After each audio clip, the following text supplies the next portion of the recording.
The city was alive with the morning pulse of ambition, glass towers reflecting the sun, engines humming, footsteps echoing across the polished marble of a corporate plaza.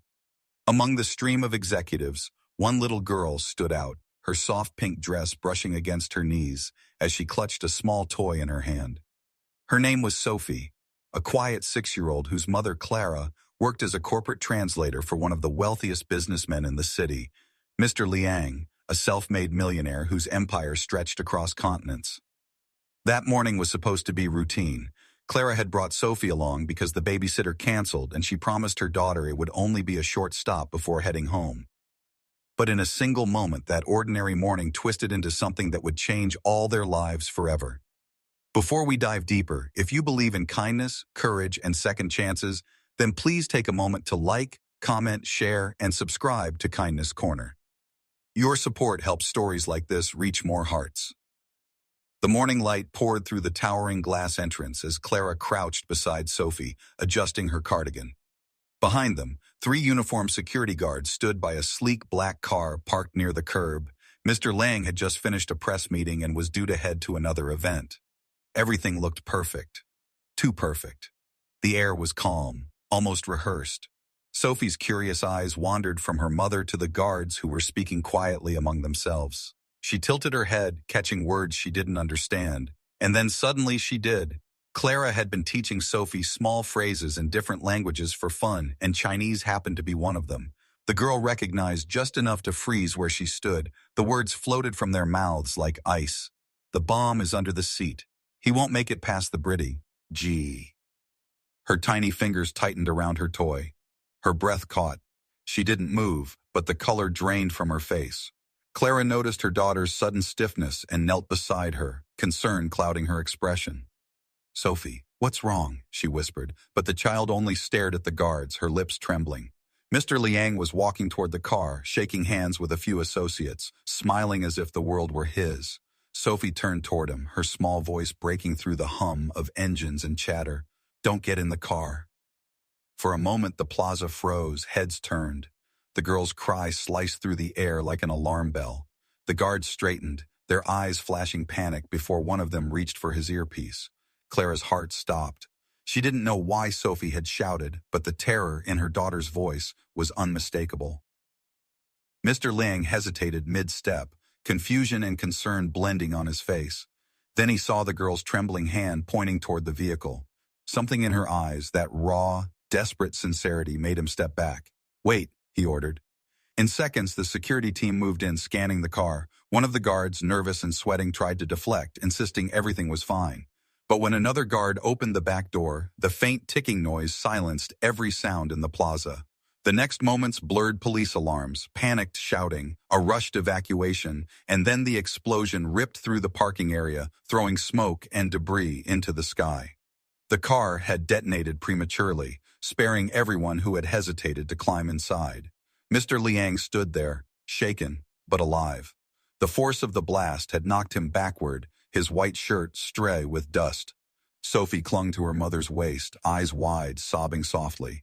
The surviving guards were apprehended immediately. 2 of them turned out to be imposters hired through a shadow security firm, part of a plot that investigators later uncovered as a targeted assassination attempt.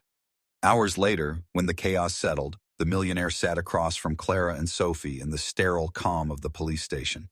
His eyes, usually sharp and calculating, now carried something new: gratitude and guilt. "She saved my life," he said softly, looking at the child who hid half her face behind her mother's arm. Sophie didn't answer. She just nodded slightly, her eyes red from crying.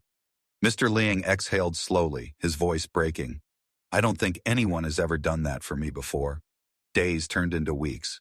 The news made headlines across the country. Millionaire saved by child's warning. But what the cameras didn't capture was how that single act of bravery reshaped the lives of everyone involved. Mr. Liang visited Clara and Sophie often. He learned that Clara had been raising her daughter alone since her husband's passing 2 years earlier. She worked long hours translating documents and attending corporate meetings just to keep their small apartment. Sophie had learned bits of Chinese from listening to her mother practice at home, the same language that unknowingly helped her prevent a tragedy. What began as gratitude soon became something deeper. Mr. Liang found comfort in their presence, the laughter he'd long forgotten, the warmth of home he hadn't felt in years. For Sophie, he became like the father she missed so deeply, someone who listened to her stories and encouraged her curiosity. For Clara, he was a reminder that kindness still existed in a world that often felt cold and transactional. Slowly, he began supporting Clara's work, funding a language education program in Sophie's name to help children from struggling families learn foreign languages so they can be brave too, he said with a gentle smile. But what truly changed Mr. Liang wasn't the act of being saved. It was realizing how little things he had ignored in his life could mean everything. He had spent decades building walls of wealth and power, but it took a child's innocent courage to show him that humanity still mattered more than any empire. Months later, as the three of them stood together on the same plaza where it all happened, the city alive around them, Mr. Liang turned to Sophie and said, "You didn't just save my life. You reminded me what it means to live it." The little girl smiled shyly and looked at her mother, who squeezed her shoulder proudly. The glass building behind them reflected the morning sun, a quiet symbol of new beginnings, not born of money or fame, but of love, courage, and second chances. Before we close this story, if this moment touched your heart, please take a second to like, share, and subscribe to Kindness Corner. Your support helps us bring real emotional stories of compassion and courage to life. Now tell us in the comments, what would you have done if you were in Sophie's place that morning? Would you have had the courage to speak up? Sometimes the smallest voices echo the loudest truths. Sophie's bravery reminds us that even in a world full of fear, a child's heart can save not just one life, but many. And for Clara and Mr. Liang, that one act of courage was enough to rewrite the story of their lives. A story of faith, humanity, and the power of doing what's right, no matter how small or scared you feel, because kindness spoken in any language can save the world.